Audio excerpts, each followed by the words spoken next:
Fala, nerds de todo o Brasil! Eu sou o Gusta. Aqui é o Stuart. E aqui é o Thiago. E no programa de hoje nós trouxemos eles, os caras que vão mudar todo o jogo de peças custom no Brasil. E eu lhes apresento H-Art Studios com... Eu sou Heleno Lira. E eu sou Ulisses Lafranchi. Falamos aqui direto do H-Art Studio de Vitória, no Espírito Santo. H-Art Studios, sejam muito bem-vindos. Espero que estejam preparados para o programa de hoje, que a gente vai botar todas as cartas na mesa e vamos descobrir tudo que vocês estão fazendo depois da vinheta.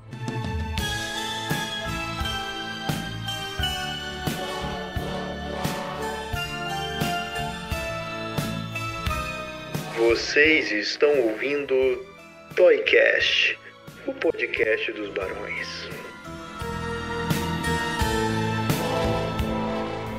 Então, pessoal, eu queria muito saber de vocês, assim, como que começou a história da H-Art, onde começou ali a sementinha para vocês começarem a projetar tudo, onde teve o start dessa ideia? Cara, o estúdio, ele é muito ligado, a criação do estúdio, ele é muito ligado ao meu trabalho, assim. Eu comecei a esculpir em 97, numa época que a gente não tinha informação nenhuma. Eu comecei a esculpir por causa do Randy Bowen, vocês devem conhecer o Randy Bowen, da Bowen Studios. Uhum. Sim, claro, da Bowen. Uhum. Então, na época eu colecionava quadrinho, e eu comprava muito quadrinho e muita revista Wizard. Então, toda a revista Wizard, por um acaso, aparecia na minha cidade, né? Eu morava em Guarapari, no Espírito Santo. Não sei porquê, assim, cara. Era uma revista que nem todos os lugares recebiam, mas a minha cidade recebia 2 edições. Uma eu comprava, a outra eu não sei quem era o louco que comprava. E assim... a Wizard, ela tinha aquela seção Homemade Heroes, onde a galera pegava os bonequinhos e customizava. Era uma época pré-McFarlane Toys, então os bonequinhos eram bem simples, né? Muito boneco da Toy Biz. Eram uns e as estátuas a gente só via, assim, não tinha. Tinha alguma coisa na Comics e muita coisa que era request que a Comics vendia também na época, né? Tinha muito da Kenner também, né? Sim, isso, muita coisa da Kenner. Na verdade, as empresas estavam ali produzindo, mas era muito simples, né? Até a entrada da McFarlane Toys que mudou o ramo de brinquedo. Mas numa dessas revistas tinha uma reportagem de 2 páginas do Randy Bowen esculpindo um Boba Fett. E aí eu falei assim, caralho, velho, se esse cara faz isso, eu vou fazer. E aí eu comecei a brincar com Durepox. Não tinha outra massa no Brasil. Quem tinha guardava 7 chaves. Não existia grupo de Facebook, de Orkut, não existia fórum, não existia nada. E aí eu comecei a modelar, expus em feirinha, participei das primeiras convenções de quadrinho aqui do Espírito Santo, né? Lá em 99, 2000. Nisso a gente já tinha internet, a internet já estava engatinhando, já começava a procurar os fóruns, estava participando dos fóruns nacionais de escultores, conhecendo gente pra caramba. E aí eu continuei modelando até 2005 de uma maneira bem certinha, assim, né? Eu fiz alguns trabalhos customs para alguns colecionadores aqui do estado, gente de fora que ia até a minha cidade, via trabalho, comprava. E aí, em 2004, eu entrei para a Faculdade de Artes. E eu tô resumindo muita coisa, tá, gente? Em 2006, eu fundei uma empresa de cosplay e acessórios aqui no Espírito Santo. Ah, que legal. A gente começou a trabalhar com coisas de anime. Então, a minha escultura ficou meio que em stand-by e direcionada para acessórios de cosplay. Então, a gente fazia máscara, armadura, capacete. A gente fazia trabalho para o Brasil inteiro. 2006, então, a gente fundou a empresa, né? E começou a produzir material e vender para o Brasil inteiro. Viajava para os eventos no Brasil inteiro. E a escultura ficou ali de ladinho, quietinha dentro de casa, né?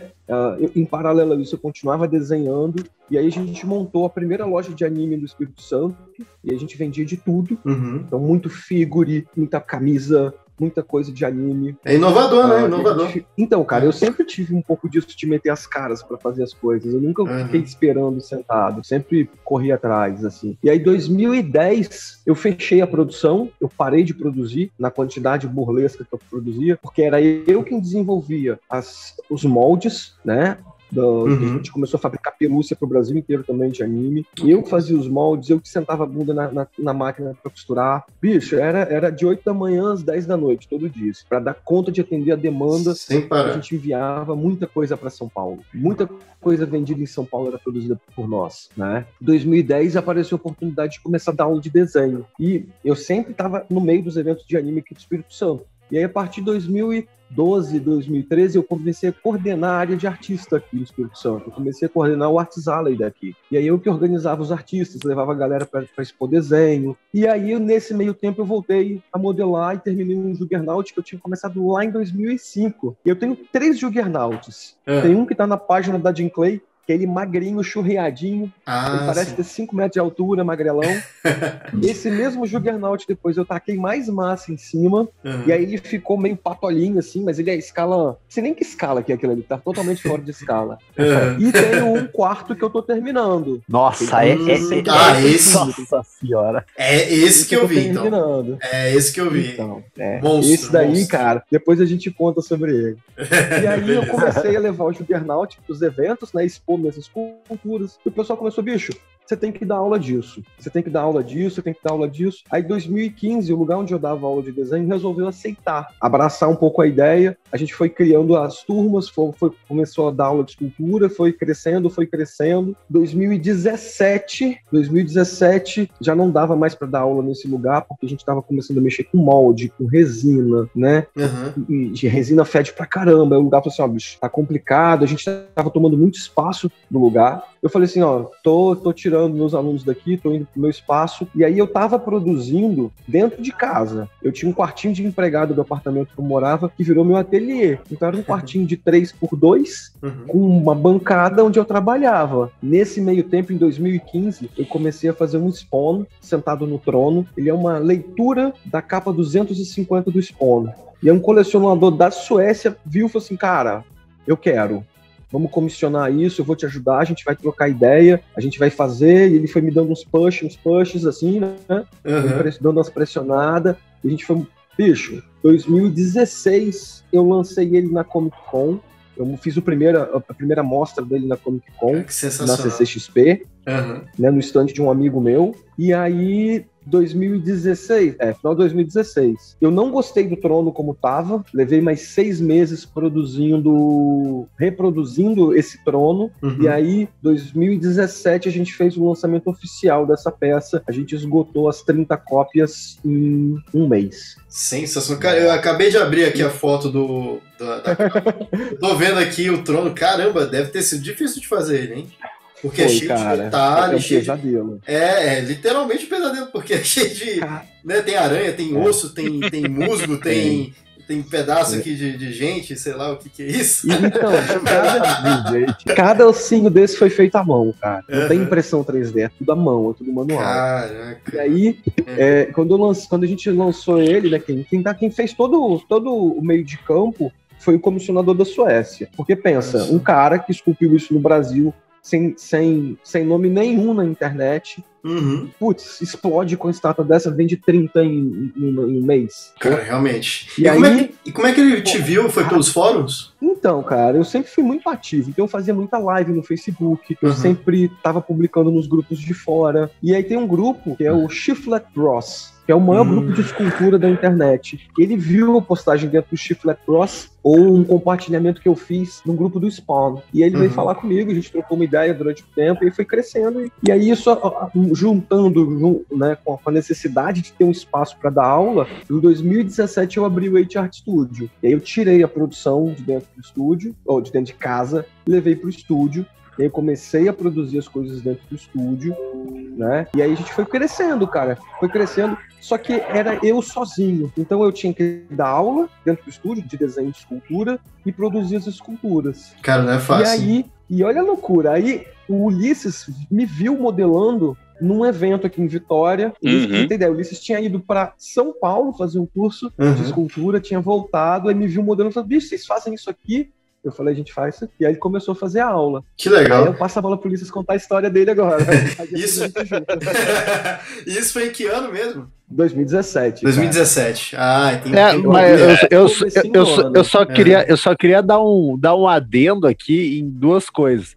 A primeira é que, olhando, contando assim a sua trajetória que eu não conhecia também. E, cara, tu é um dos pioneiros, assim, da nerdice em geral aqui do país. Pois é, cara, eu fiquei... é nível Érico Borgo e Forlani lá. Sim, 2000 ali, 99, 2000, cara. Eu só não tava, não, sei lá, eu peguei o Omelete do começo, cara. Eu frequentava aquele site Cybercomics, que é anterior ao Omelete. Em outro detalhe, quando tu tava começando ali em 97, cara, eu tava quase indo pra primeira série. Eu não queria falar nada, mas enfim. Pô, em 97, cara, se for pra comparar, eu acho que eu tinha uns 3 anos na época. Bom, eu tinha Só um monte de criança é uma honra tremenda, assim. Enorme, pô, obrigado. Que isso, cara, sensacional. Não, e que trajetória. Eu brinco com os meus alunos, cara, que eu falo com eles assim, professor, quanto tempo a gente vai levar pra chegar nisso? Eu falo, uma vida. É uma vida, literalmente é uma vida. Você tem que viver isso. O Ulisses vai contar um pouquinho mais da Helena é celebridade aqui no estado. Olha só. Todo mundo que é nerd conhece a Helena. Gente, que isso. Que honra, e o Ulisses? E o Ulisses? Quem é Ulisses? Quem é Ulisses na fila do pão? Eu entrei já na era moderna do estúdio, né? Quando o estúdio já estava, enfim, estruturado num lugar próprio. Eu formei em design de produtos, né? E fui fazer um curso em São Paulo, quando descobri que era possível trabalhar nesse mercado, né? Porque até então a gente vê as esculturas na loja e muita gente não imagina, assim, tipo, o que é isso? Quem fez? Como é que, né? Onde eles vivem, o que eles comem? Você não tem essas informações, né? Você não sabe quem são os escultores, os pintores, os designers que trabalham nesse mercado. E aí, quando eu descobri que tinha esses cursos em São Paulo, né? Ainda não sabia que o Heleno estava dando aula aqui, que eu acho que ele ainda não tinha aberto o estúdio. Foi um pouco antes de 2017. E aí eu fui fazer um curso, modelei um busto, depois eu voltei e continuei fazendo em casa, né? Porque eu pensei, não tem curso aqui. E aí quando eu tava num evento de anime, eu vi o Heleno modelando, aí o olhinho brilhou, colei lá do lado dele, passei o evento inteiro assistindo ele esculpir. Aí lá pro final do curso ele falou assim, me deu um panfleto e falou assim, eu dou aula. Eu falei assim, mentira. Eu falei, quando que eu posso começar? Amanhã? Porque era num domingo, né, o evento, e a aula era na segunda. Eu falei, então amanhã eu tô lá. E assim foi. Aí eu comecei a fazer a aula, e nessa época, como o Heleno já tinha dito, né, ele estava bem atolado de serviço, dando aula, e ele não tinha condição de terminar as esculturas. E aí tinha o busto do Hulk, que estava lá, só blocado. Eu falei assim, Heleno, posso estudar nesse busto aqui? Você vai fazer alguma coisa com ele? Ele, não. Eu falei, posso terminar? Pode. Então eu fui mexendo, finalizando, fiz cabelo, base, textura de pele. Eu falei assim, eu posso pintar? Ele falou, pode. E assim, eu fiz muitos anos de pintura em tela, né? Óleo sobre tela, e tinha o conhecimento da faculdade de design. Cor, contraste, essas teorias, né? Mas nunca tinha pintado uma escultura. Foi a primeira vez que eu fui fazer foi o busto do Hulk, então? Isso. É o que eu tô vendo aqui. Foi a primeira peça. É o que eu tô vendo aqui no Instagram do Heleno. É isso aqui, né? Tô vendo aqui, cara. Deixa eu dar uma ideia pra vocês rapidinho. Entra no site do estúdio, no hartstudio.com.br, /portfólio estúdio. Ou entra no site do estúdio, clica em portfólio do estúdio. Tem portfólio do estúdio, meu e do Ulisses. Aí você consegue ter um acesso mais rápido às fotos. Bacana. Tava dando uma olhada no Instagram, mas é realmente mais fácil assim. Dá pra ver mais. No Instagram tem um monte de post que não é escultura. Aqui, ó, portfólio tá aqui. Tem os nomes dos dois. Que aí tem as peças do estúdio, as peças particulares nossas, né, de cada um. Caramba, que legal. E aí o Hulk foi a primeira peça. que eu pintei. Foram 5 dias, eu pintei ela umas 3 vezes até ficar satisfeito, né? Porque eu pintei, olhei e falei, ainda não é isso que eu quero. Tirei, pintei de novo, até a gente chegar nesse daí, olhar e falar, estamos satisfeitos. Entendi. Caramba, mas chegou quase que perto da perfeição aqui, né? Porque tá muito, muito, muito real, cara. Eu fiquei impressionado. E aí, a partir daí, a gente não parou mais, né? Eu fui fazendo 1, 2, 3, outra, a gente começou a dividir o serviço, até a gente virar uma sociedade. Aí, com 2 pessoas, nós conseguimos organizar melhor o estúdio e fazer ele, de fato, um estúdio mais centrado, com mais responsabilidades. A gente conseguiu pegar mais peças, né? Abranger uma parte maior do mercado. Aí a gente começou a focar no mercado externo.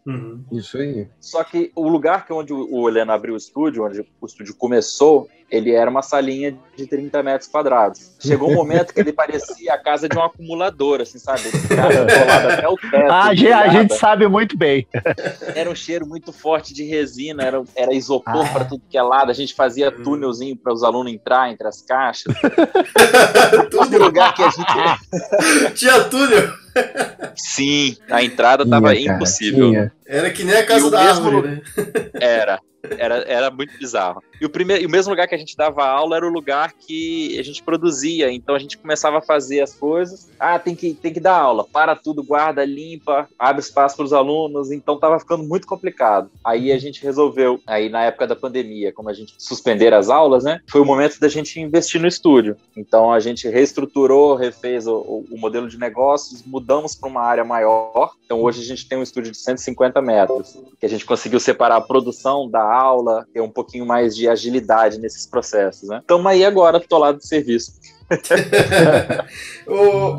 Ulisses, eu vi que você também trabalha com escultura digital, 3D. Isso, a gente começou a introduzir isso no estúdio, né, recentemente. Sim, bacana. Mas, Heleno, você mexia mais com a arte na mão ali mesmo, né? Ou você também...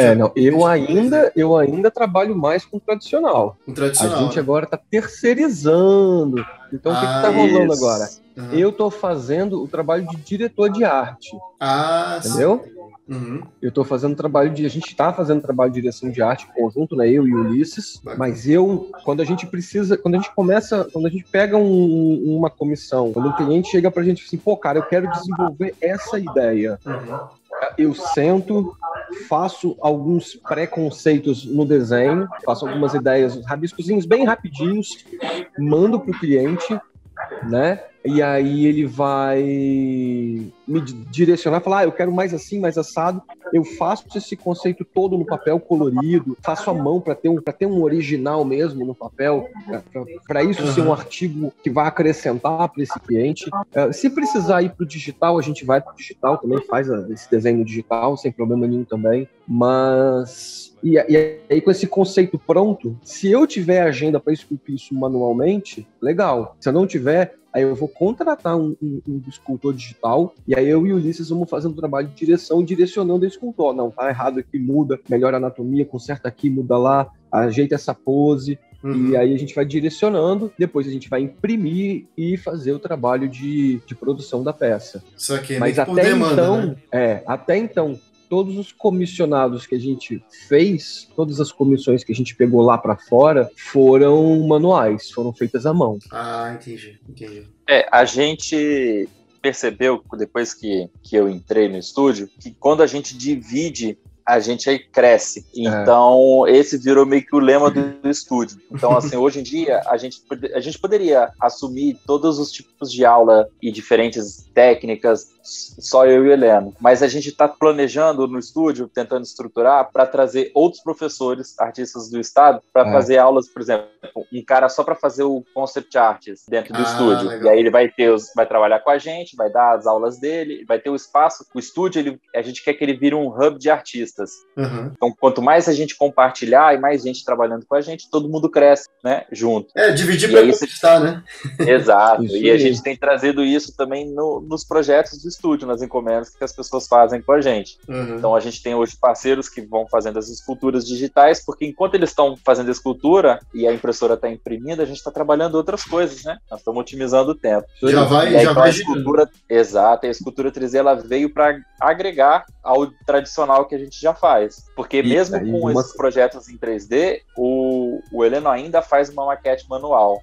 Para manter essa originalidade que tem, porque o 3D ele ajuda muito, né? Ele facilita, você consegue botar a textura mais rápido, você faz a simetria, você tem várias ferramentas hoje que tornam o seu trabalho mais fácil. Mas isso, ao mesmo tempo, pode ser o calcanhar de Aquiles do 3D, que deixa ele sintético, né?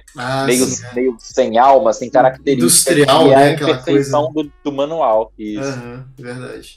Uma coisa que eu comento muito sobre as peças 3D, sobre essas modelagens no ZBrush, muita gente ainda torce o nariz porque eu falo, sei que lá. Eu ainda acho muito fria. Por mais legal que a pose seja, ela não tem o mesmo calor, ela não tem a mesma vivacidade. Vou usar uma palavra velha aqui agora. Ela não tem o mesmo tenaz que uma escultura tradicional tem.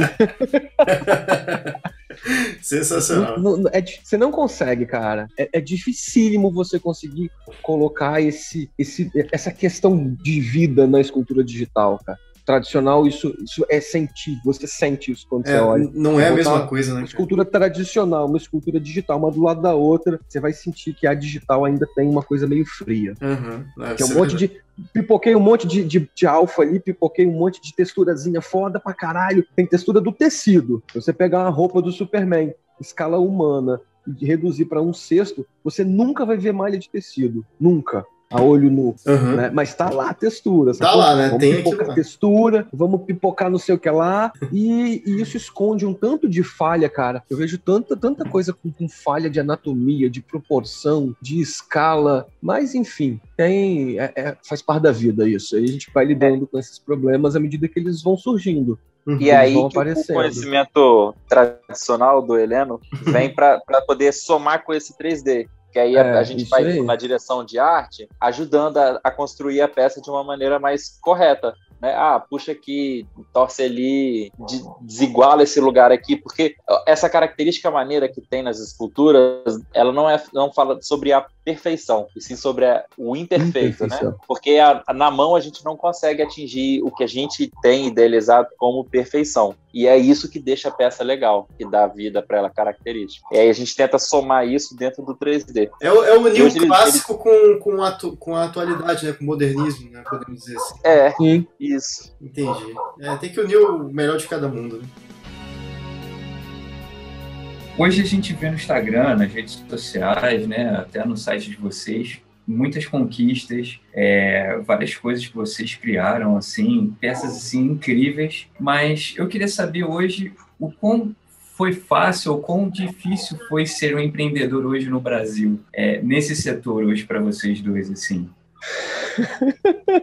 Uma pergunta bem séria, assim. Corporativa. Velho, por que eu entrei nesse assunto? Hoje todo mundo vê as mil maravilhas que é na rede social, né? Hoje a gente fica vendo, cara, é tão fácil, é tão incrível, é tão isso, tão aquilo, vou pegar hoje e vou começar a fazer. Mas não é assim, a gente sabe que não é assim. Não. E eu gostaria de saber de vocês como que foi essa experiência. Inclusive, antes do Heleno responder, eu queria dar um outro adendo, que eu conheci eles através do Facebook, e depois trocando uma ideia com o Heleno e o Ulisses, que vocês não foram, né, diga-se de passagem aqui, né, eles explicaram também que vocês trabalhavam só pro mercado gringo, né, por causa que aqui no Brasil não tinha uma aceitação até então das peças custom, da galera das esculturas, que é uma coisa que está acontecendo justamente o contrário hoje. O pessoal está migrando mais para as peças custom, está pegando toda aquela cultura lá de fora, que aí já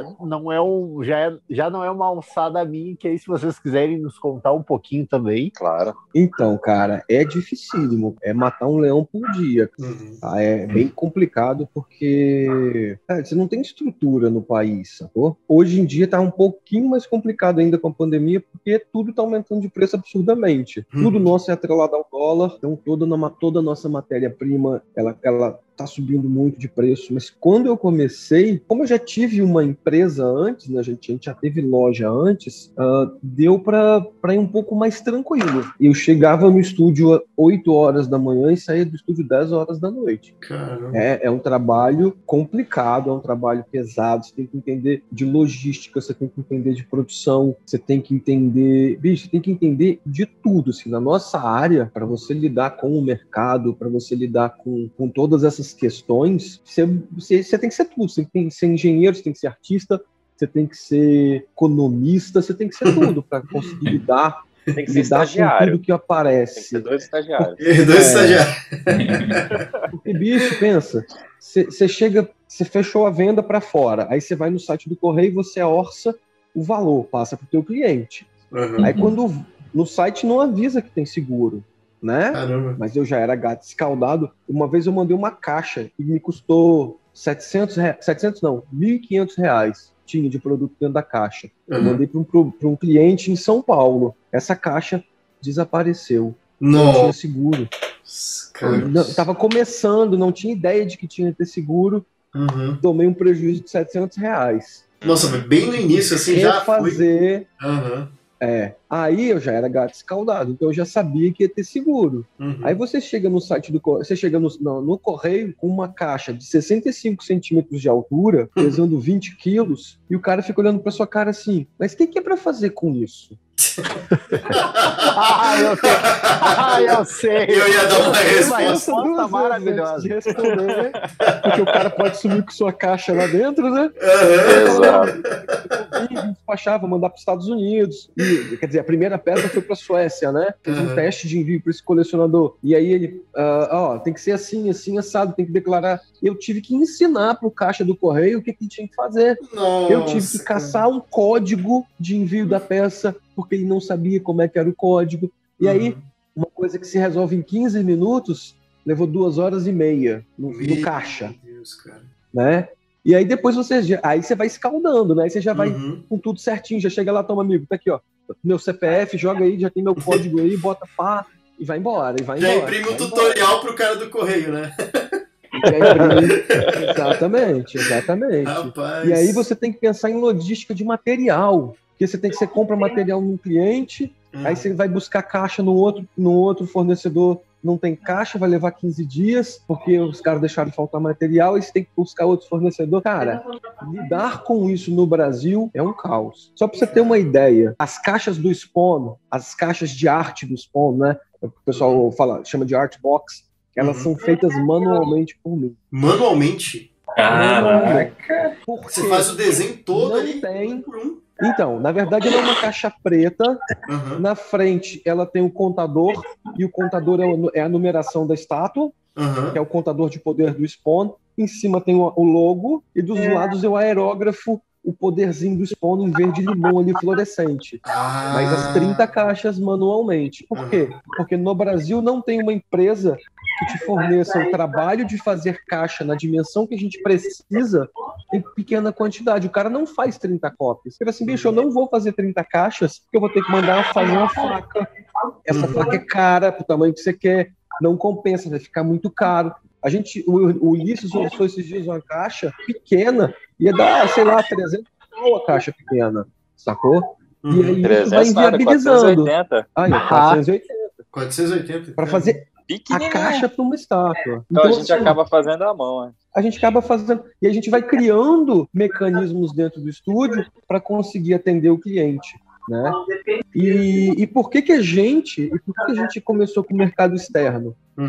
Por causa do Spawn. O Spawn acabou abrindo uma porta para a gente, então assim, a gente acabou entrando nos grupos gringos primeiro, mas porque assim, eu até postava nos grupos nacionais, mas a gente tinha uma aceitação no Brasil que eu não entendia qual era essa relação. Por que o pessoal no Brasil acabava não dando tanta atenção pro nosso trabalho, e lá fora o pessoal, todo mundo fala, cara, que foda. Pra você ter ideia, o Lion, quando eu postei o Lion na página do estúdio, as fotos dele, em um dia bateu 10 mil visualizações no Facebook. E o Facebook do estúdio, ele tinha 3 mil pessoas. Ele bateu 10 mil visualizações. Hoje ele tá com 12, 24, eu nem lembro mais.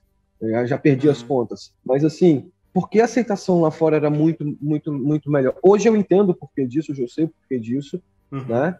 Mas aí a gente acabou focando lá. É aquela coisa do disso que aconteceu. Complexo de vira-lata, né, que o brasileiro tem, né? Inferioridade, aquela coisa de que brasileiro, nada que o brasileiro faz presta, só presta o que vem lá de fora. Aí pensam nisso. Não, depois mais pra frente eu comento isso. Deixa eu falar que depois eu... Pois é, então vamos pro Ulisses agora. Só complementando a fala do Heleno, tem uma questão aqui nessa área específica, empreender nessa área de escultura e colecionáveis, tem um fator complicante que, tipo assim, falta muita informação. Porque quem trabalha nessa área, não sei o que acontece, e a pessoa, ela quer guardar a informação a 7 chaves. Se você quer... eu tô fazendo um casting e tá melando a resina. Por quê? Existem vários motivos do porquê, né? Mas ninguém vai te explicar o porquê. Você não vai achar. Você vai ter que caçar muito para você conseguir descobrir e alguém te ajudar. Normalmente a pessoa vai te vender um curso, alguma coisa assim. Então, a gente no estúdio teve que, além de todas essas questões de gerenciamento que qualquer empresa tem quando quer empreender no Brasil, a gente teve que errar muito. Então, assim, o investimento, ele é bem alto, porque a gente errou pra caramba para descobrir tudo. Hoje a gente tem, assim, se quiser escrever um livro, a gente consegue. Com a quantidade de informação que a gente já juntou, com todas as possibilidades do que pode dar certo ou errado, num casting de resina, por exemplo, na produção do molde de silicone, qual é a melhor forma de fazer esse molde, quais materiais, o que pode, o que não pode, como catalisa. É uma gama de informações enormes que ninguém te ensina. Você não tem onde aprender, você não tem um livro que você pode comprar e ler. Então, você tem a gente teve essa dificuldade também, e todo mundo que for empreender provavelmente ainda vai passar por essa dificuldade, porque a informação ela ainda é muito retida. A gente responde gente pra caramba na internet, que manda mensagem pra gente, e a gente compartilha a informação, a gente não fica amarrando, porque quanto mais a gente compartilhar, mais o mercado cresce. Quanto mais o mercado crescer, melhor pra gente. Mais empresa investindo, trazendo produto, tinta, trazendo tipos de resina e facilitando a nossa vida, né? Então, quanto mais democrático for o mercado, pra gente melhor. Só que as pessoas aqui no Brasil têm um pensamento contrário. Não, se eu te falar como é que faz, você vai fazer e vai roubar meu cliente, eu vou ficar sem, né? Existe muito disso hoje para empreender no Brasil nessa área de colecionáveis. É uma área muito competitiva, né? Então ficam pensando que vai...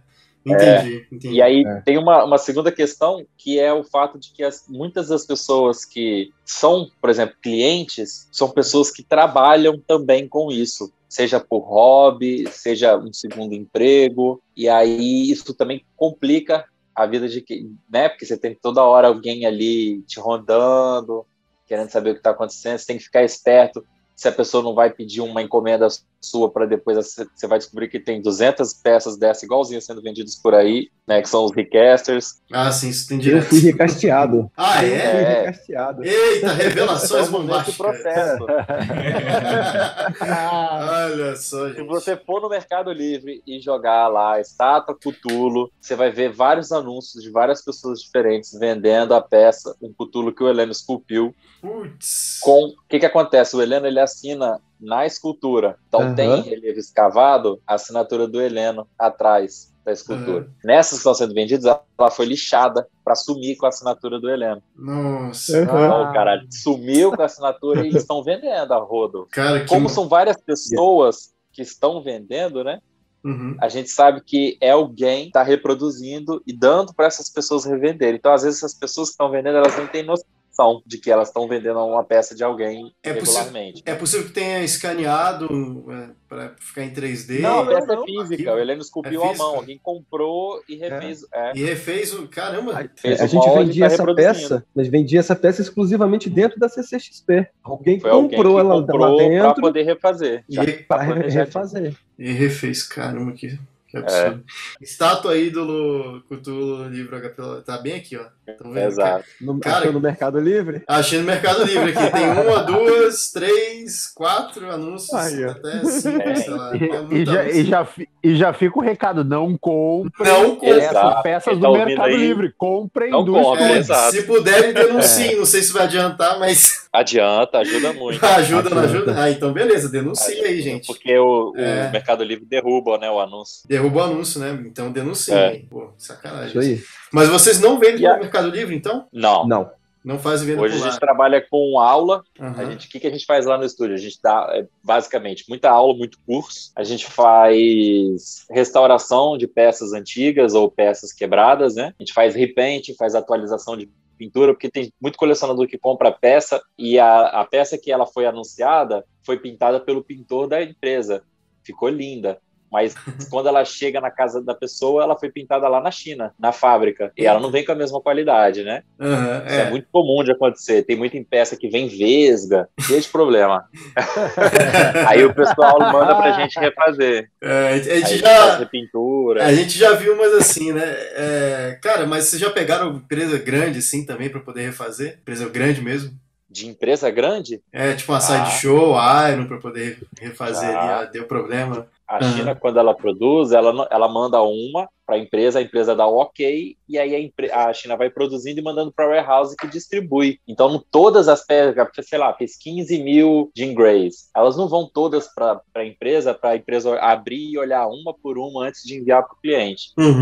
Então chega com erro mesmo, né? A China manda e foda-se. Vem sempre com alguma coisinha, né? Algum problema. Sempre tem alguma coisa para retocar, às vezes quebra no transporte, vem uma descascada.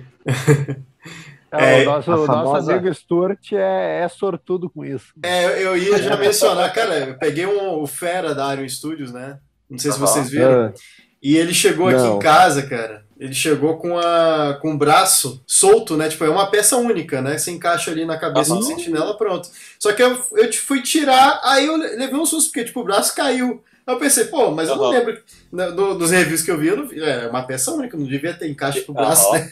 Aí eu fui ver, cara, dava pra ver o arame dentro, assim, sabe? Que fica por dentro do polystone. Simplesmente soltou, tava solto lá, parecia que tava meio cerrado, veio com problema de lá, né? E ao redor do braço, não tinha, tava meio descascado, né? A tinta tava meio descascada.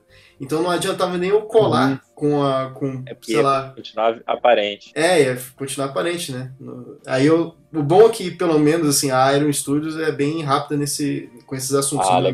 Mandei para eles lá no PV deles, ali no site deles, né? E resolveram, assim, mandaram para mim, acho que no dia seguinte, o código para enviar pro correio, enviou questão de umas 2 semanas, enviaram de volta para mim, sabe?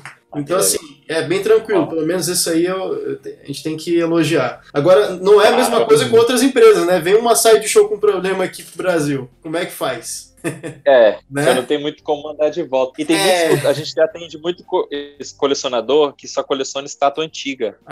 Já saiu de linha. Tem um colecionador específico que ele só coleciona Bubblehead de terror. Caramba, que massa. E aí a maioria das peças que chegam para ele via correios são de alguém que revendeu já, né?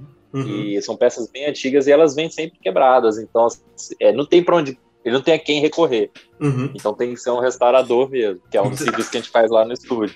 Bacana, não, e bom saber. Bom saber, porque aí, né, quem tá ouvindo aí agora, se tiver alguma peça aí que precisa ser restaurada, uma peça antiga também, ou que queira um retoque, né? Atualizar a pintura. Exatamente, atualizar a pintura. Ou remoldar alguma base, assim. Saiu uma coleção que a base é assim, eu tenho a peça assada, mas eu queria uma base parecida pra fechar um set. Dá pra mandar pra vocês. Tipo a do Thor, que o Gustavo tá querendo já pedir pra vocês aí, né, Gustavo? Pelo que eu entendi. A gente ia chegar lá, obrigado. Então, o Odin chegou agora, tá com uma base sensacional, só que do lado do Toque, aquela base preta simples, né? Eu acho que o Gustavo tá doido pra trocar essa base aí. Mas aí no final ali depois o Stuart fala com vocês que é meu porta-voz Eu peguei a ideia no ar. E eu tô dando uma olhada aqui no portfólio de vocês, aí tem algumas assim que estão escritas esculturas e outras estão escritas pintura.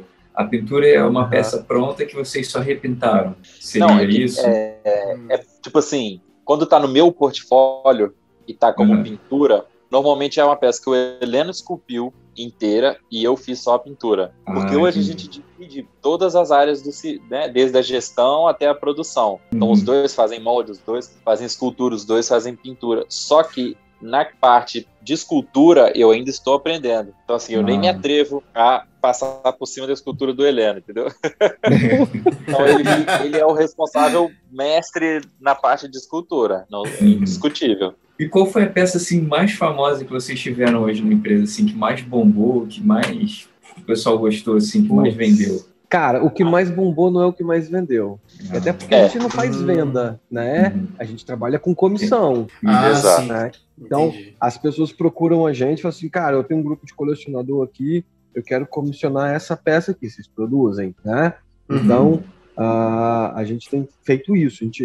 Mas eu acredito que a que mais variadas, deu movimento, né? Eu não sei se o Heleno vai concordar, mas eu acho que sim, que foi a peça, assim, acho que mais famosa nossa é o Juggernaut, que ele ainda nem terminou, né? Com certeza. Cara, A She-Hulk deu muito movimento, mas nem comparado ao Juggernaut. Aquela ali impressionou muita gente. Exatamente. O Juggernaut é... Eu não sei porque que a galera tem essa fixação em Juggernaut, cara. Cara, é que os tamanhos são os que mais chamam atenção, né? Eu acho que o Stuart pode responder essa pra vocês. Nós três temos Juggernaut, Gustavo. Eu, o Thiago, tu também tem aí, que eu sei. Não, eu sou o tarado do Thanos, nem vem.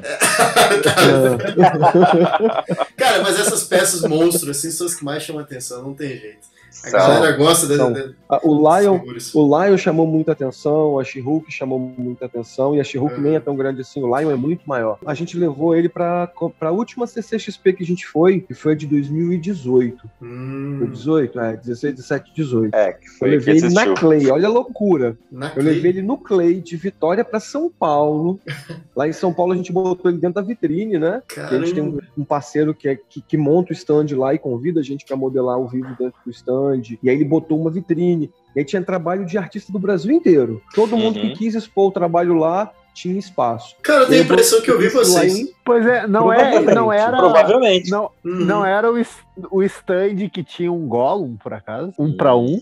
Cara, eu não lembro. 1 para 1, não. 1 para 1, não. 1 para 1, com certeza, não. Não. Ou algum busto de algum zumbi do Walking Dead. Eu vi. Esse daí, esse era o busto do Rick Fernandes. O Rick tava modelando lá com a gente. E ele, acho que ele levou esse busto sim pra lá. Isso, era um busto do zumbi. Tinha um rei, como é que fala? Goblin. Ai, meu Deus. O Rei Goblin tinha lá também. O Rei do Senhor dos Anéis. Do Senhor dos Anéis. Tinha o Arma X, não tinha? Na neve? Tinha. Bicho, tinha muita coisa. Tinha a estátua do Luciano, que é o Kong versus o T-Rex também. O Lion, cara, quando a gente botou o Lion na vitrine, o evento meio que deu uma parada, assim, cara. Todo mundo parou pra ver o Rick Fernandes. Vocês devem saber quem é o Rick Fernandes. Sim. O Rick é um puto escultor de São Paulo também, mestre, foda pra caralho. O Rick parou, ficou olhando pro Lion assim, e ficava assim, bicho. Tá foda, velho. Tá foda pra caralho isso. Muita gente, cara, veio falar do Lion. Muita gente veio. Porque esse Lion, quando eu fiz ele pra uma aula online, né? Eu dei um curso online e ele foi o meu projeto final para os alunos entenderem como é que é o mercado. E eu produzi ele para essa aula. E depois eu fui fazer a base. Mas a pose que eu escolhi do Lion, ela é uma pose muito clássica. E que ninguém nunca tinha feito o Lion nessa pose, porque ela é uma pose que ela não é anatomicamente correta. Eu tive que fazer algumas compensações. Mas ela é a imagem que o Lion tá no primeiro pôster de Thundercats. Quando a empresa terminou Thundercats e foi fazer... Terminando não. Antes de Thundercats ser lançado, a empresa fez o pôster de divulgação para vender para as empresas, né? Tanto é que o Lion, nessa pose com a mão para cima, garra para baixo, ele tem algumas inconsistências. Ele tem alguns elementos, tipo, a espada de Old-Mans é diferente, ele tem um bracelete espiralado no braço, ele tem umas bolinhas no meio da canela, 2 bolas ali embaixo do joelho, na bota. E isso foi o primeiro design de Thundercats, que foi alterado depois, né? Quando o desenho foi ao ar de verdade, quando eles finalizaram, eles mudaram algumas coisas no conceito, por questões de produção de animação. E aí eu fiz em cima disso. E aí, cara, os caras surtaram, assim. Surtaram. Remete à infância, né, cara? Remete à infância de muita gente aí. Pô, aí mexeu. A tua que não é, né, Stu? A minha que não. Vamos respeitar. Não estou dizendo que é a minha. Não estou dizendo que é a minha. Inclusive, eu já queria pedir desculpas para os nossos convidados, que a hora que falou em bola ali, o Stuart te deu uma risadinha. Eu achei engraçado. Mas enfim. Não, eu tô olhando a estátua, cara, tá sinistro isso aqui, velho. Ficou bem legal. E essa coisa assim de fazer as peças de uma maneira que nunca foi feita antes, já é uma assinatura tua, né? Principalmente essa She-Hulk aqui, cara. Eu fiquei impressionado com ela. A musculatura, até a questão da roupa meio rasgada ali, né? Do braço. Cara, esses detalhes, eu acho que é o que chama mais atenção, entendeu? O pessoal quer ver inovação. Um caminho diferente. Sim, mas é exatamente isso. Um caminho diferente. Você uniu... Assim, se é pra fazer mais do mesmo, não precisa fazer, o mercado já tá cheio. Pois é, cara. Né? Então a gente sempre pensa uma coisa, tipo, o Hulk, quando a gente lançou o Hulk, os caras falam assim, bicho, mas tá massa por quê? Porque é o Hulk, mas ele não é o Hulk que tá ali quebrando pedra, gritando, explodindo tudo. Não, você olha pra cara do Hulk, você sente a porra da dor que o Hulk tá sentindo. É aquele Hulk Bruce Banner da década de 80, do seriado. Aquela agonia, sempre o episódio termina ele sozinho, indo embora, tocando a musiquinha. Sempre um final triste, assim. A expressão do Hulk é essa. É a briga entre o ódio, a raiva, a dor, a tristeza. E aí a gente sempre tenta ir por um caminho diferente. Na She-Hulk foi a mesma coisa. A She-Hulk também começou como um projeto de final de curso, começou com uma mentoria online, onde a gente discutiu anatomia feminina, mas eu falei para os alunos, cara, todo mundo faz She-Hulk de uniforme, levantando carro, quebrando poste, socando outra coisa. Ninguém pensa na She-Hulk como uma advogada. É verdade. Né? Ela é advogada. E aí, vamos lá, ela tá lá dentro do escritório dela, lá revisando o caso, dá um espirro, vira She-Hulk. Olha que diferente. Tá lá. E aí a gente planejou a estátua toda em cima disso. Né, ficou irritada com um caso perdido, né? Exatamente. Perdeu o controle. She-Hulk. E aí, os só deu tempo de tirar o sapato. A gente, quando a gente tá fazendo as esculturas do estúdio, a gente tenta sempre colocar o máximo de elementos pequenos que a gente consegue, né? A gente sempre usa muito a Gestalt no desenvolvimento dos projetos. Então, você vê o todo nas suas pequenas partes. Então, não adianta a pessoa na estante ter uma escultura maneira para ela olhar e quando ela chegar perto, não tem mais nada para ela ver, além do que ela já viu, né? Então, por exemplo, na She-Hulk, quando ela tem umas pastinhas, e por exemplo, aqui está no estúdio, ela tem os cases, então dentro das pastas tem os casos dela. Então, aquele papelzinho, por mais que ele tenha 2 por 3 centímetros, ele é um mini contrato real de advogado, que tá... Se você conseguir ler, tá tudo lá certinho. E as fotinhas que estão presas tem assim links com casos que ela já trabalhou nos quadrinhos.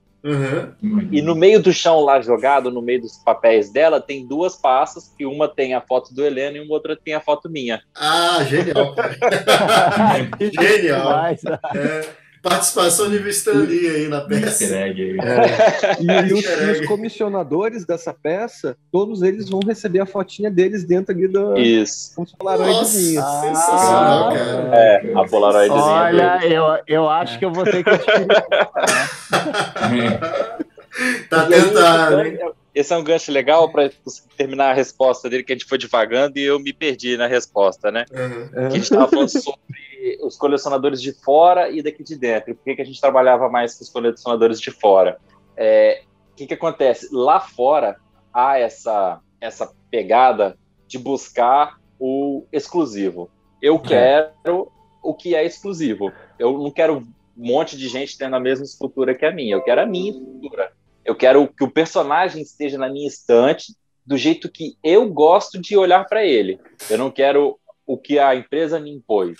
Eles colecionam os das empresas também, mas o custom ele tem muita liberdade. Mas o principal foco, o fator principal de lá fora o custom ter mais abertura do que aqui dentro do Brasil é porque a mentalidade lá fora é assim, se eu quero, eu compro. Aqui dentro é se eu quero, eu faço. E aí o valor aqui dentro está muito relacionado ao isso eu consigo fazer.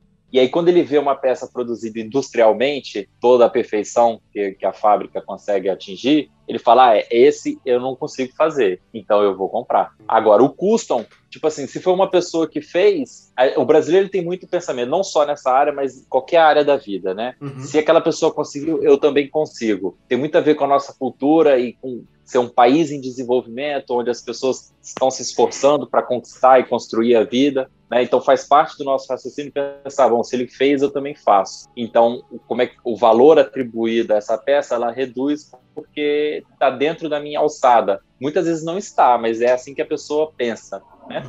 Inconscientemente. Então isso trava muito a nossa abrangência do mercado, limita muito. O que tem mudado, né?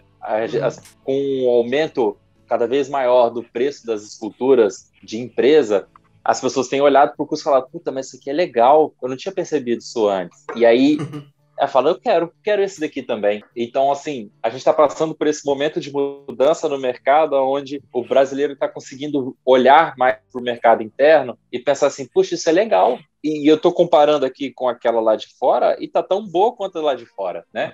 É uma coisa que eu sempre falo para as pessoas quando elas vêm encomendar peças com a gente. O acabamento de uma peça custom, ele se a gente fizer 50 peças iguais, as 50 peças vão ser exatamente iguais àquele protótipo inicial que foi o que foi fotografado, né? Isso que seria a peça matriz da empresa. Não vai ter aquela diferença enorme que geralmente tem, né?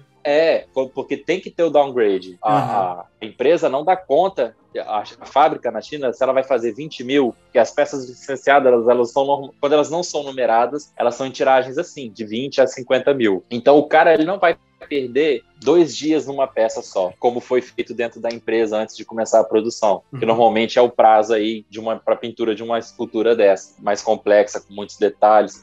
Se ela tem que fazer 20 mil, se ela levar 2 dias, ela não vai entregar nunca, né? Ela vai fazer 5 mil num dia só. E aí tem que acontecer o downgrade, o que não acontece no custom, né? O custom, você vai comprar aquela peça que eu levei 2, 3 dias para finalizar, que a gente levou meses mexendo na escultura, fazendo a direção de arte, pensando na melhor forma de fazer o molde para encaixar, não ter muita retração, perere.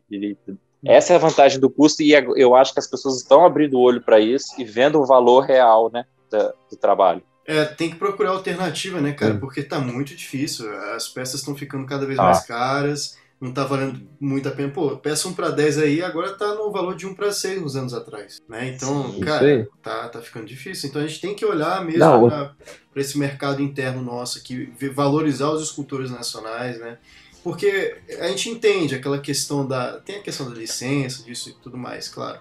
Mas, cara, para um colecionador brasileiro não tá fácil. A gente quer continuar, né, colecionando o que a gente gosta, né, o que a gente tem aquela paixão, mas não dá, não dá conta, né, de pagar R$1.000 numa peça com escala pequena, assim, entendeu? Sendo que você pode usar o pioneirismo, ele traz essa questão.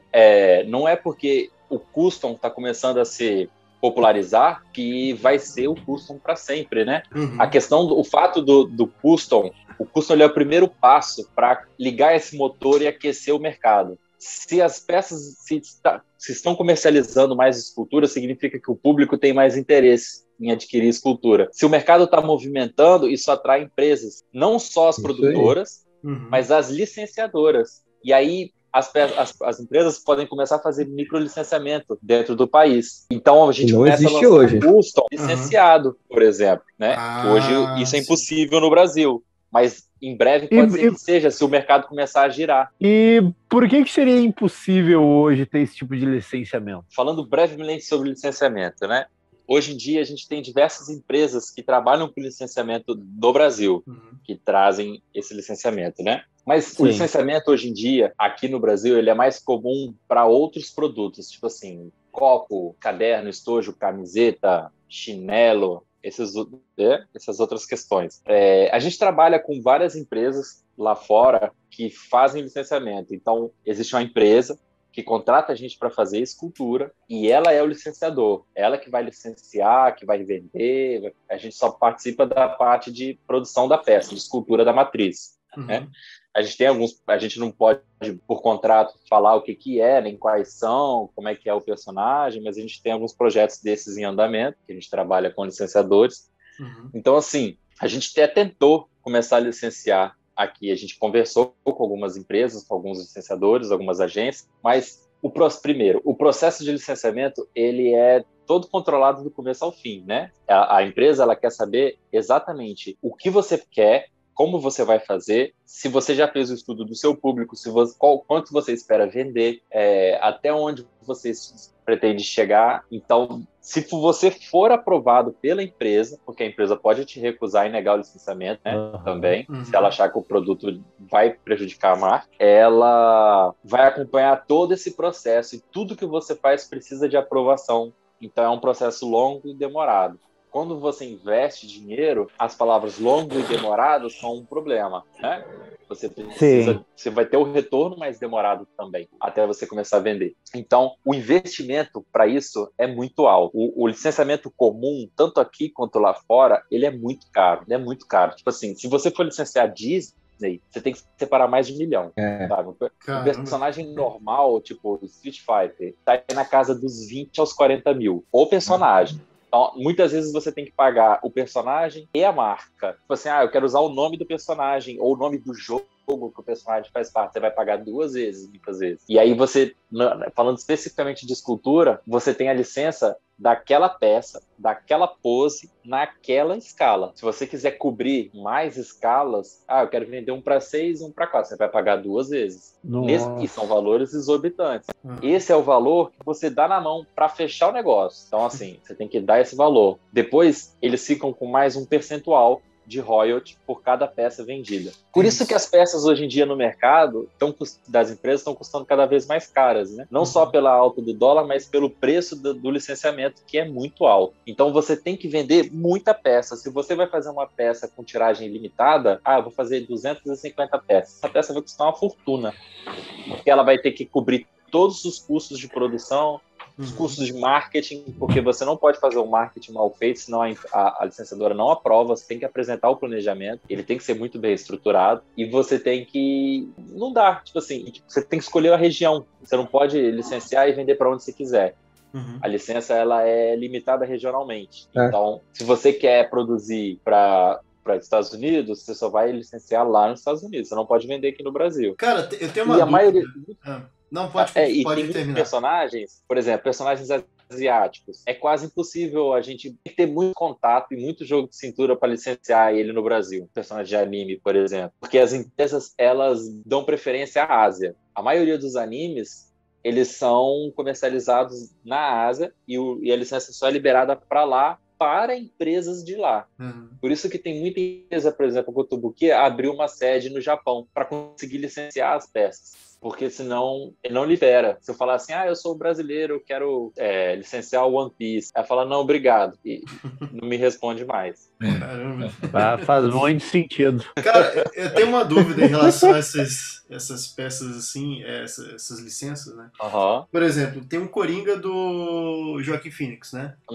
Esse aí, cara, eu só vi licença dele para 1 para 3. Eu não cheguei a ver licença para outro tipo de peça, nem para Funko Pop eu acho que eu vi. Tem alguma explicação assim que vocês imaginam que tem a ver? Posso falar? Pode falar, pode falar. Eu acho que a primeira questão ele não é um filme para criança. Ele não é um filme PG-13. Então isso diminui a venda. A gama de produtos que podem ser licenciados. Você não vai vender Coringa Funko Pop para criança. E o Funko Pop é para todo mundo. Sacou? Talvez eles não queiram a imagem vinculada a um público infantil. Entendi. E aí isso limita venda. Então, mas pode falar. Que pode existir também, o que é muito comum no mercado, problemas com o ator ou com a empresa que fez o filme, ou com alguém que trabalhou. Se tiver alguma coisinha não acertada contratualmente ou sendo disputada nesses processos, eles não podem dar andamento com nada. Então, tipo assim, não sai licença, não sai propaganda, não sai nada. Entendi. Não, até porque, assim, tem Funko Pop de terror, de filmes, assim, pra adulto também. Existem várias peças, assim, nessa linha, né? Então eu fiquei pensando, pô, você tem isso, porque será que é só essa questão de ser um filme pra adulto e não pra criança? Que tem essa licença? Eu acredito que não. Né? Eu acho que é alguma coisa dentro do estúdio. Pode ser de licença mesmo. É, uma coisa de licença. É algum problema deles lá, que tá sendo discutido ainda, e pode ser que libere ou nunca libere. Outro Coringa que tem essas questões é o do Jack Nicholson, né? Que aí tem a escala 1 pra 6 da Hot Toys, mas nunca vi ele 1 pra 10 em outras escalas assim, ou maiores ou menores. É um aí que eu acho que só vi. Eu vi alguém comentando isso também. Eu vi alguém comentando isso também, que não vai sair mais também, nunca mais, nada, né? Ah, é? Não vai sair mais nada dele? O que saiu, eu vi alguém comentando em algum lugar, o que saiu. Caraca. Eu acho que a única coisa que tá saindo dele, que saiu recentemente, foi o Funko Pop, mas aí não remete ao ator, né? Mais o personagem. Sim. Assim, mas não tem nada do ator ali. Sim. Eu acho que caramba, então bom saber, né? Que aí sim. Se a gente encontrar o Hot Toys 1 pra 6 aí no precinho, tá. Compre e guarda. Bom saber, então. Bom saber. E hoje vocês têm muitos projetos assim para o futuro. Esse ano, muitos projetos a serem feitos. Ah, caraca. Sim.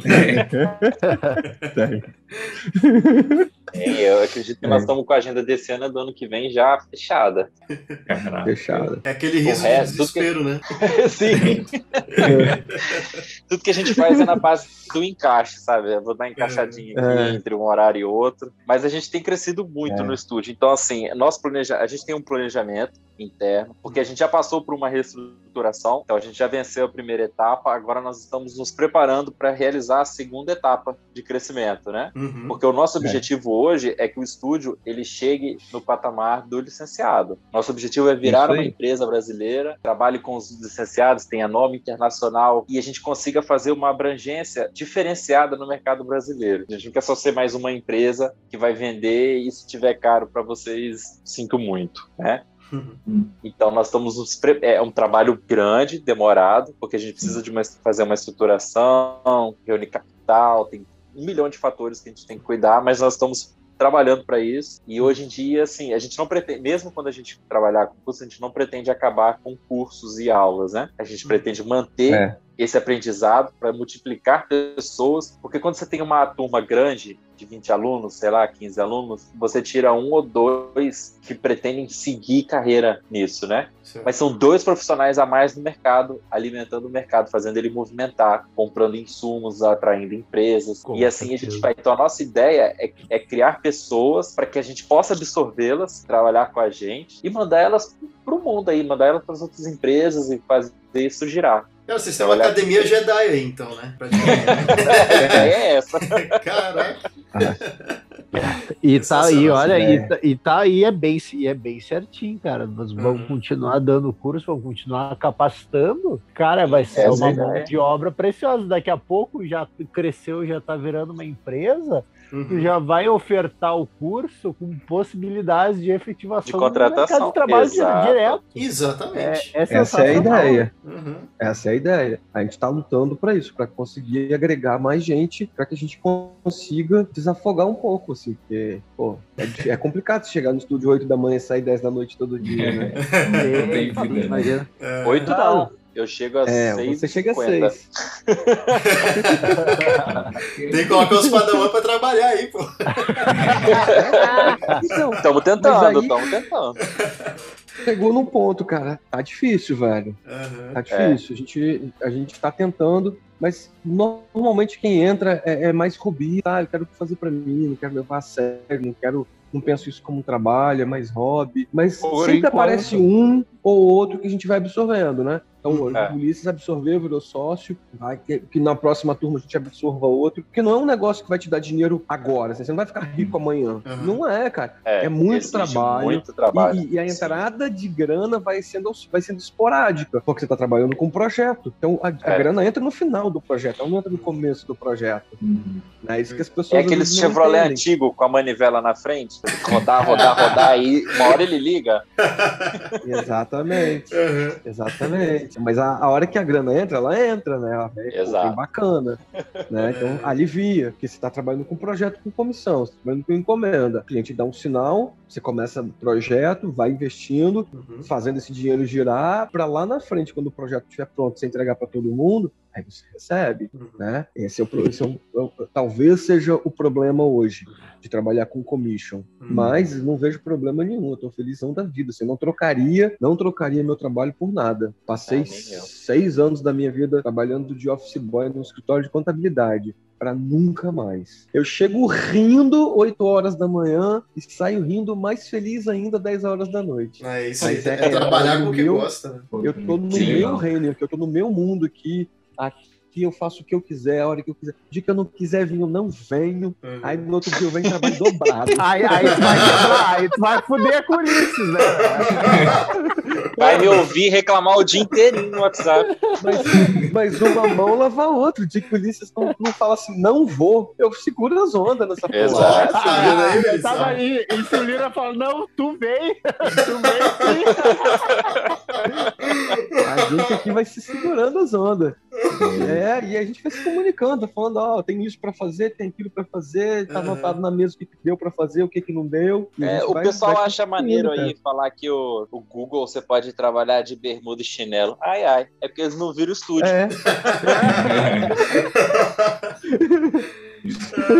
Se seria pra trabalhar, passa um de pijama e caneca na mão. Bom dia. E eu acho muito legal esse entusiasmo, porque tipo, não acaba sendo trabalho em vez de fato, né?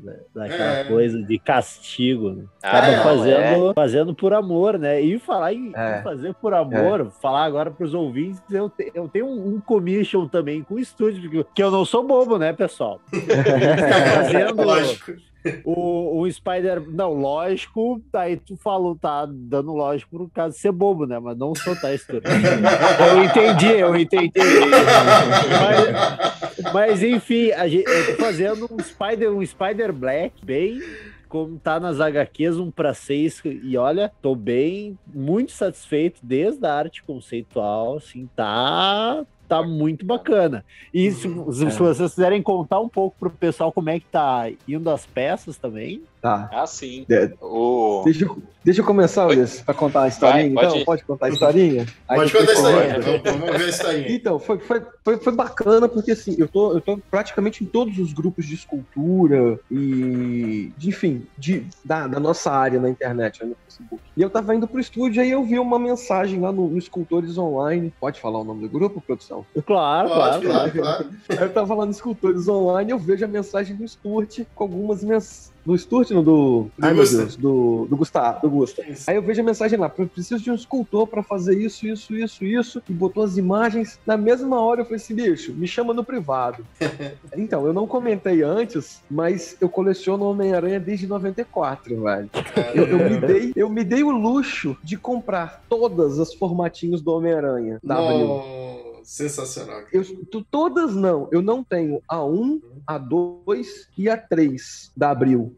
Tem quase todas as teias do Aranha também, principalmente quando entrou a parte inédita, né? Eles deram uma corrida ali pra compensar o tempo. Então, assim, meus dois personagens preferidos são Homem-Aranha e Spawn. Eu não tenho muito dessas frescuras, não. Eu leio a porra toda. Leio o Superman. Hoje nem tanto, eu parei de ler um pouco. Eu leio tudo. Lia tudo, assim. Já tive, sei lá, cara, 2.000 revistas. Faltou um aí, Helena. Qual? A Tartaruga Ninja. Não, mas esse não entra. Tartaruga Ninja, He-Man, Thundercats, não entra nessa conta, vai. Isso é de animação e tal. É personagem que eu gosto pra caramba também, mas de quadrinho foi Homem-Aranha. E a hora que eu vi o projeto, a ideia do projeto, eu falei assim, caralho, velho, bora fazer essa porra. Aí, o Gusto, a gente começou a trocar ideia. Você ter noção da minha pilha na época, quando ele começou a conversar comigo, falou assim, pô, eu tenho que fazer assim. Eu acho que eu tava indo dar aula de desenho no dia, eu cheguei pra dar aula de desenho pros meninos, passei pra eles o que eles tinham que fazer, sentei, peguei um pedacinho de papel, sei lá, pequenininho, fiz um conceitozinho, mostrei pro Gusto, ele falou assim, cara, que é isso? Aí eu cheguei no estúdio, fiz um desenho maior, ele falou assim, cara, vou jogar no grupo pros caras. Aí ele jogou no grupo pros caras, os caras devolveram, aí a gente foi conversando.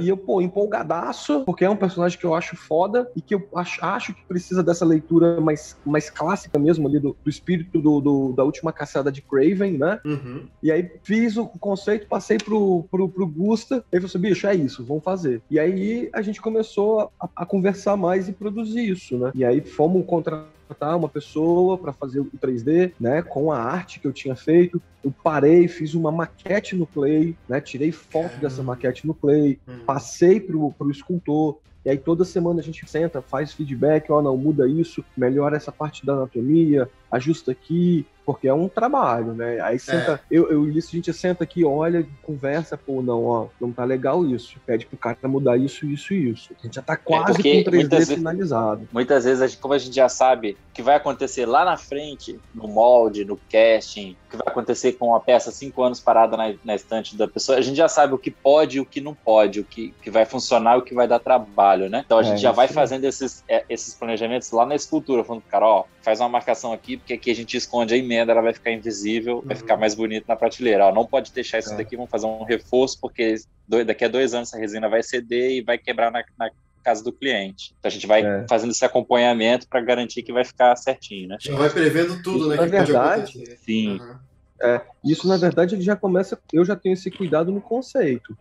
Claro. Eu e o Gustavo, a gente estava conversando, eu falei, Gustavo, não vai rolar por causa de produção. Porque na ideia que a gente tem na cabeça, eu conheci uma costureira quando eu tinha, 18 anos de idade, estava trabalhando como aderecista de peça de teatro, e a mulher falou assim, eu desenhava, levava para ela, falou assim, bicho, não vai rolar. Papel aceita tudo. O que você quiser colocar no papel, o papel vai aceitar. Mas na vida real não é assim que funciona, não. Você tem que ceder, mudar aqui, mudar aqui, mudar aqui. Então eu já tenho esse pensamento que o Ulisses estava falando. Quando vai fazer o conceito, já pensar lá na frente, na produção.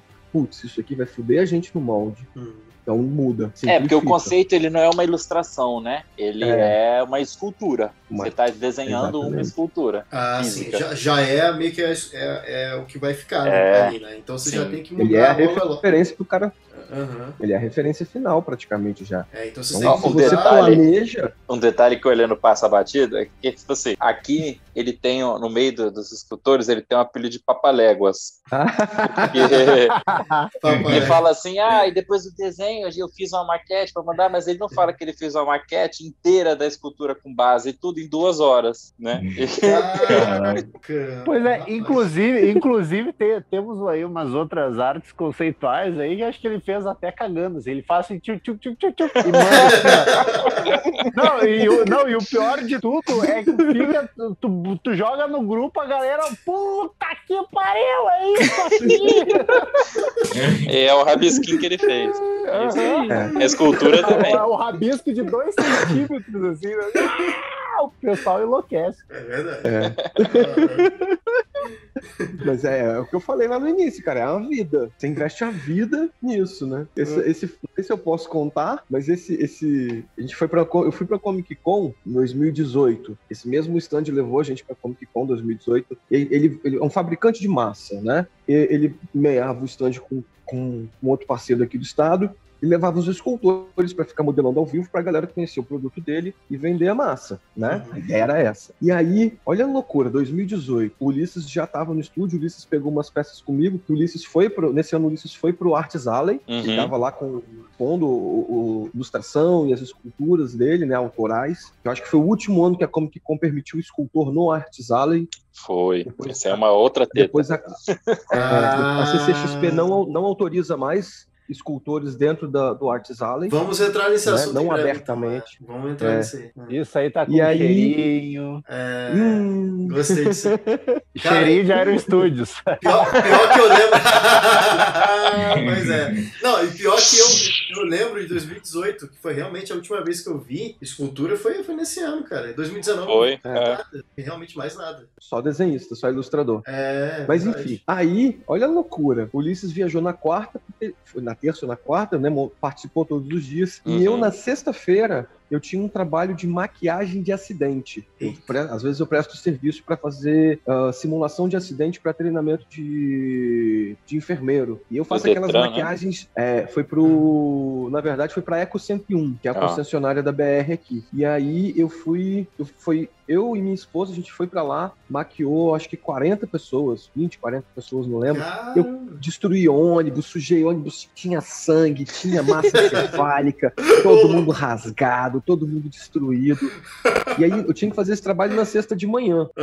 E aí eu ia viajar pra Comic Con na sexta tarde, levando mais mercadoria para esse parceiro meu vender lá, né? E aí levavam uns cutulos, outras coisas que a gente fazia em resina, umas coisas de pelúcia que eu ainda fazia para ele. E aí eu saí daqui na sexta, cheguei ali no Tietê, era sábado, acho que 11 horas da manhã, só fui conseguir chegar na CCXP acho que 1 da tarde, carregando um monte de caixa, bolsa, um inferno, tinha nem passado no hotel. Aí entrei na Comic Con, saí carregando as coisas, e aí eu desembalando as paradas pra passar pros caras botar lá e pra expor, porque já não tinha mais mercadoria, né? E o cara conferindo, botando, eu fui pegar e aí eu esculpi ao vivo, né? E aí, Fábio Lenó, não tem mais massa da mesma cor, você vai ter que se virar pra fazer um trabalho de 2 cores. Eu, tá, beleza, tranquilo. E aí eu comecei a esculpir, era umas 2h30, amarrei o arame, botei na base, botei o papel alumínio e fui botando na base. E aí nisso tinha um pessoal que é youtuber de escultura, né? Um pessoal que tem um canal de escultura, que é youtuber, tem grupo no Facebook e tal, eles estavam lá meio que cobrindo o evento. E aí a gente conversando e tal, 2h30, ele saiu. Quando ele foi andar o evento, quando ele voltou 7 horas fazendo live, eu tinha terminado a blocagem do personagem inteiro. O personagem estava pronto, você viu o personagem. Eu pensei, caralho, velho, como assim, bicho? Eu saí daqui 2h30, eu volto, você tá com essa porra pronta, velho. Aí começou a me chamar de Papalégua da Escultura, e aí virou Papalégua da Escultura, velho. Papalégua da Escultura. Papalégua da Escultura. Lá no site, lá tem uma fotinha dele, tá escrito até o nome errado, tá Escultura Ferreiro, mas é um Hefestos que eu fiz baseado no conceito de um artista brasileiro, um artista aqui de Vitória também. Ferreiro, ele é 1:4 dessa escultura. Era bem grande. Tô vendo ele 50 e tantos centímetros de altura, cara. Esse aqui que você usou alto, né? As 2 massas diferentes, né? Eu usei 2 massas, aí eu tive que me planejar para no torso dele usar uma massa mais bege, na parte de baixo usei esse marronzão, e aí usei para fazer cabelo, acessório, foi toda nessa outra massa. E aí se você olhar com calma, tem até 3 tons diferentes, né? Mas foi uma experiência louca, assim, depois eu fico destruído, né? Eu durmo uma semana depois disso, cara. Cara, imagina. Que é muito físico, né? É muito físico. Você põe muita força, apesar de ser uma massa mole, são 12 horas de evento, né? 12 horas de pé, modelando de pé, e você faz força com a mão, com o braço, você vira, você gira, você se afasta, sabe? É um processo físico. Desgasta muito, né? Desgasta muito. Eu tô vendo a foto sua aqui, esculpindo aqui na CCXP. Tem a foto aqui no site. Tem várias fotos muito legal. No Instagram tem. E a idade vai chegando também, né? Daí já não é mais aquela coisa, né? Rapaz, tem esse detalhe, a idade vai chegando, mas a idade te dá uns do gato também, né, cara? Tem a experiência, hoje, tem os atalhos, né? Hoje eu modelo com muito mais eficiência do que eu modelava 3, 4 anos atrás. Eu perco muito menos tempo, eu sou muito mais objetivo. E isso é uma coisa que eu meio que boto no estúdio, que eu acho que é uma vantagem pra gente, estabelecer processos. A gente tem processos para que as coisas andem de uma maneira muito mais rápida do que em outros lugares. Então a gente já tem o know-how para que tudo saia de uma maneira muito mais precisa, sabe? Sim. E a gente não fique dando volta, perdendo tempo e perdendo dinheiro. A organização é tudo, né? Sim. Ajuda muito. E aí o processo na escultura acaba refletindo na escultura, né? É tudo muito mais fácil. E a mesa quase não fica suja de massa. Você vê a galera, tem muita gente que modela, suja tudo, faz uma cagada, voa massa. O chão não tem como, porque sempre vai cair no chão, você vai pisar em cima. Isso é tipo a lei de Murphy para escultor. Sempre vai cair um pedaço de massa no chão que você vai pisar em cima e cagar a sala inteira. No estúdio aí deve estar cheio aí, né? Nossa, cara. Nossa. E outra coisa, e isso porque eu não deixo cair massa. Não sei como ela desaparece e reaparece. É o pesadelo das mulheres. Esculturas, né? O pesadelo das mulheres em casa é o Oil Clay, cara. Não, aluno meu, professor, minha mulher mandou parar porque eu tô sujando a sala inteira. Caraca. É engraçadíssimo. O desespero das pessoas. Ainda mais se pega no carpete, né? Imagina. Nossa, já era. Bater no carpete já era. Se você quiser falar mais uns 40 minutos, pra mim tá de boa. Aí, essa é uma dificuldade do estúdio, tá? Às vezes eu tenho que botar freio, porque ele não é artista. No final das contas, ele necessita botar um freio. Claro. O Ulisses falou que ele tem que botar um freio em mim. É porque ele não contou que a gente tem uma fauna mística aqui no estúdio. Olha só, uma fauna mística. A gente no estúdio, a gente tem uma fauna mística. Habita no estúdio pequenos gnomos que moram nas latas de resina. E são eles que fazem todo o trabalho duro à noite quando a gente sai. De volta tá tudo pronto porque eles fizeram tudo pra gente. São muito lascivos. Porque tem que explicar o antes, senão eles não vão entender. O nosso problema é que a gente não consegue parar. Então, assim, a gente tá trabalhando e a cabeça tá funcionando. Aí, a gente tava no estúdio... Antes da gente mudar pro estúdio novo, no estúdio antigo, a gente comprava resina em latões. E aí, esses latões estavam no estúdio e eles dava um determinado momento da noite, eles começavam a fazer assim, toque, toque, toque, toque. Oxi. Ficavam batendo sozinho. Aí eu falei com ele, esses aí são os gnomos que estão ali atrás fazendo um sexo e batendo, fazendo barulho. Tu sabe o que é, o que funciona é tu botar ali uma água da Jamaica ali, velho. E desde então, tudo que acontece no estúdio, a gente tem uma explicação assim, né? Por exemplo, o Heleno, ele tem uma doença que ele não consegue fazer esculturas menores. Ele vai fazendo esculturas cada vez maiores. Uma doença. Porque aí o que acontece? Tem um gigante que fica do lado de fora do estúdio, ele fica só com o olho na janela, assim. Aí o Heleno começa a esculpir, aí ele fica no ouvido do Heleno assim, nossa, que trem pequenininho, tô nem vendo. Faz maior aí. Faz maior aí. Aí a Helena vai na onda. Vai na onda do gigante. Tamanho. Por isso que o gigante ficou daquele tamanho. Exato. Isso entra num ponto muito bacana, cara. Escala. Depois, vai para um programa futuro, vai para conversa futura. A gente tem um problema seríssimo de escala no mercado. Tem muita empresa errando escala, velho. É mesmo? Sim. Se quiser citar um exemplo, não tem problema não. Façam... Não, eu vou deixar no ar. Aprendam a fazer Queremos contas. nomes. Aprendam a fazer contas. Vamos lá. Sempre que você for comprar um personagem, vai no Google, digita o nome do personagem, descobre a altura desse personagem. Vamos lá. Rapidinho aqui.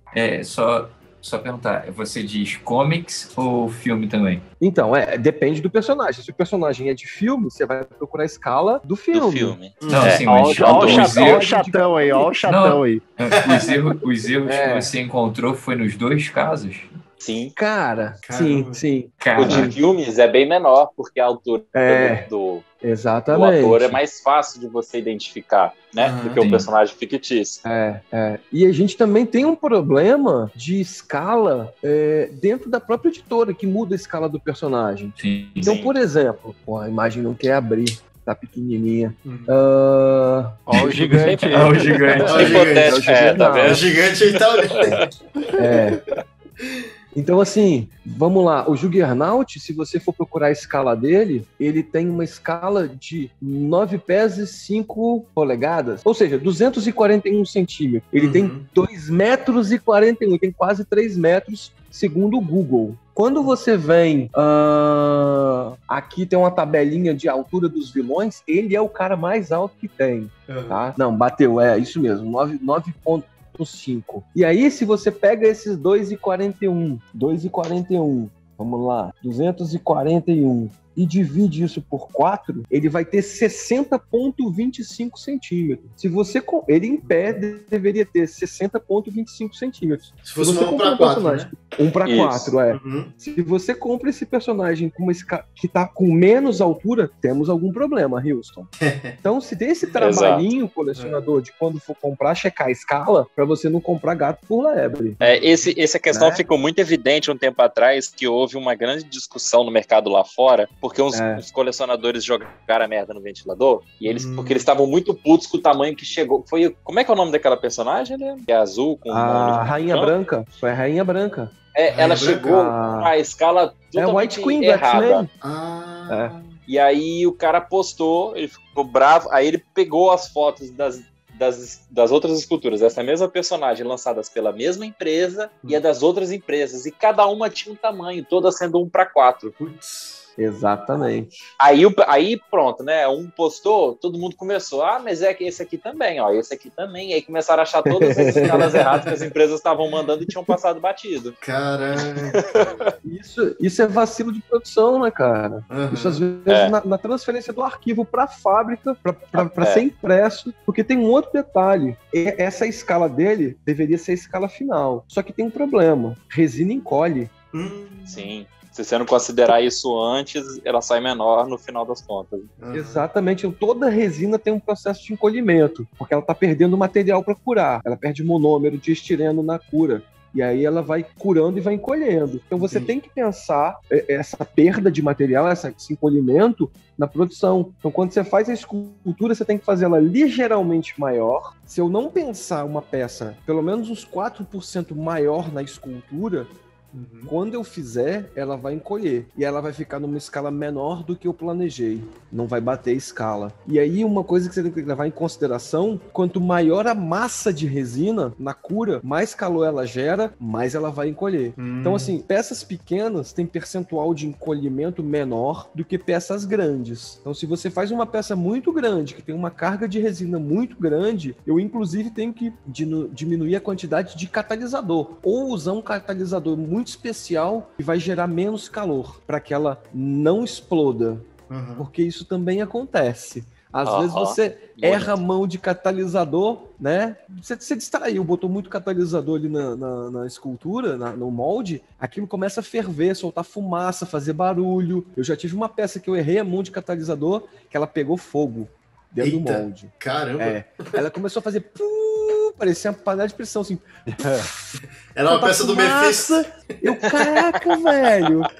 Mas isso muito lá atrás, assim, já muito antes do estúdio, né? Hoje em dia a gente não tem esses problemas. Às vezes uma peça trinca por excesso de calor, mesmo você reduzindo a quantidade de catalisador. É um dia muito quente, gera muito catalisador, a cura trinca a peça, aí perdeu a peça. Né? Essas questões influenciam muito também, assim, não só a questão da escala, né? Mas, por exemplo, esses Supermans são presos só pela sola do pé. Que eles são o Flash correndo para frente. É um exemplo mais claro. Que é só tá a pontinha do pé apoiada e aquela escultura toda para frente sustentada no amor, né?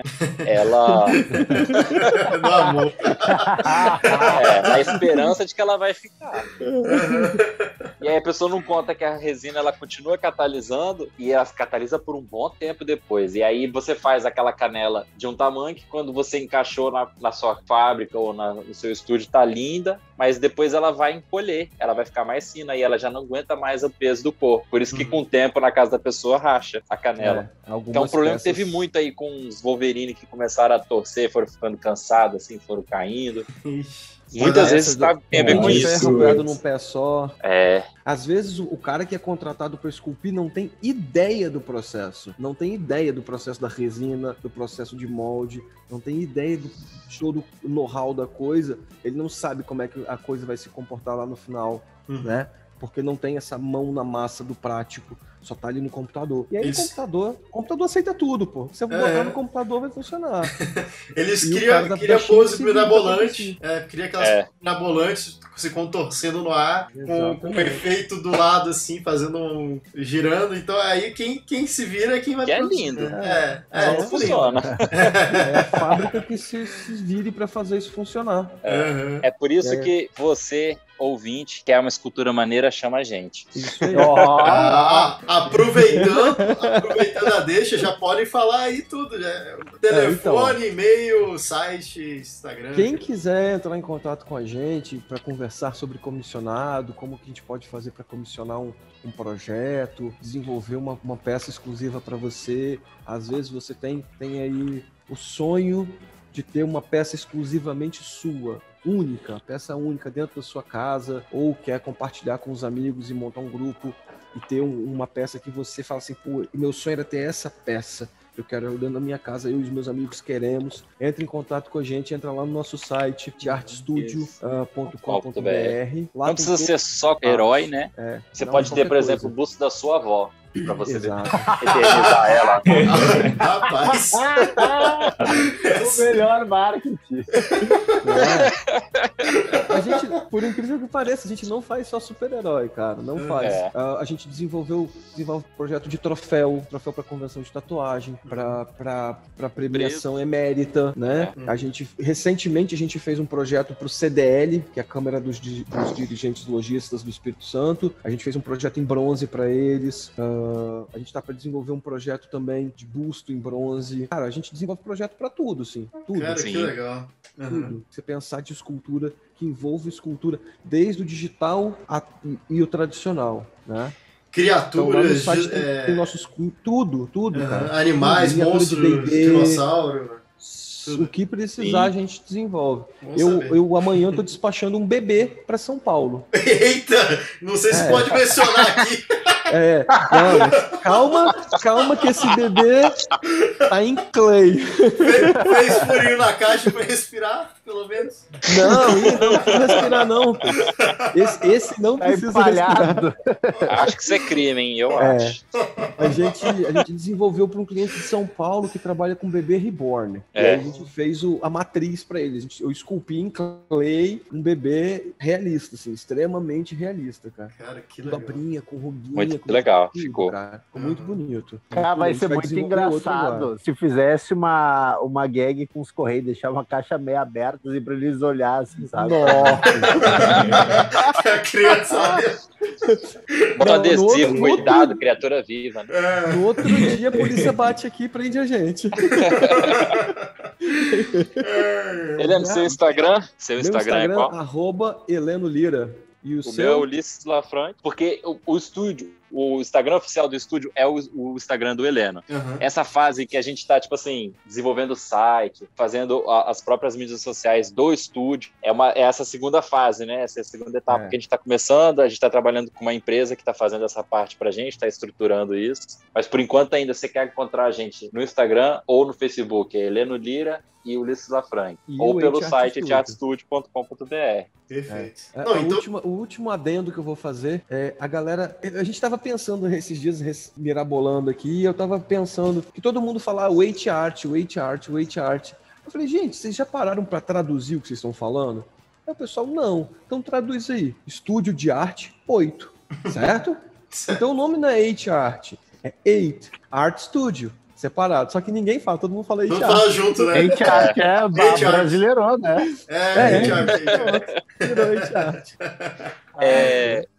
Mandar um recado pro pessoal que tá ouvindo a gente e que trabalha nessa área ou só gosta, né? Se você, por exemplo, trabalha com 3D, se você desenvolve uns conceitos de personagem legal, manda um e-mail pra gente com o seu portfólio, porque você não precisa ter experiência, você não precisa ter feito nada pra empresa. A gente gosta de trabalhar com o pessoal que está começando, porque a gente faz toda a parte de direção de arte e a experiência que a pessoa ainda não tem, né? Então a gente gosta de dar oportunidade para quem tem vontade de aprender, quer trabalhar com isso daí, mas ainda não tem essa oportunidade, porque a gente sabe que o mercado é fechado. Então assim, manda o portfólio pra gente está sempre com um projeto diferenciado e a gente está sempre pegando pessoas. O pessoal aí do Barões, né, o Augusta, tem mais alguns projetos para saírem aí, né? Exato. Bicha, é um casamento isso aqui, rapaz.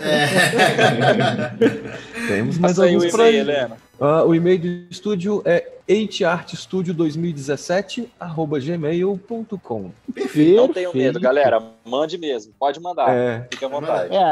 É só que assim, gente, ninguém nos escuta, tá? Mas valeu a intenção. Né? Vai estourar, rapaz. Vai bombar. Vai sim. E a gente quer agradecer, assim, ó. Foi mais uma vez uma honra inenarrável. Cara, a história de vocês é muito foda. Eu já era fã agora, então...